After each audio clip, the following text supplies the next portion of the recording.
Hi everyone, my name is Risha. Today is the 30th of June 2024. I'll be going over my weekly option chain analysis for Tesla for the upcoming expiry on the 5th of July. So the C and PE both roads, that's positive. The quantity is higher for CE, however that's negative. Change is higher for CE, that's negative. Short squeeze is higher for CE, that's positive. PCR is below 1, that's negative. Implied volatility is higher, but historical volatility is lower, so that's a negative and a positive. RSI is higher, so let me zoom in here. RSI is higher, that's positive. That there's no divergence, that's in this case actually it's negative.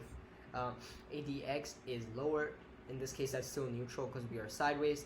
ATR is lower, it's higher, so that's negative. EMAs are 20, the 20 period EMA is higher, that's positive. The 50 period EMA is lower, that's negative. VWAP is higher, pivot point is higher, and candlestick is bullish, that's 3 positives. The new support is 185, previous week's was 160, the resistance is 205, and the previous week's resistance was 200, and prediction from the option chain is that Tesla goes up. So thank you for watching, enjoy, and I will see you in the next video.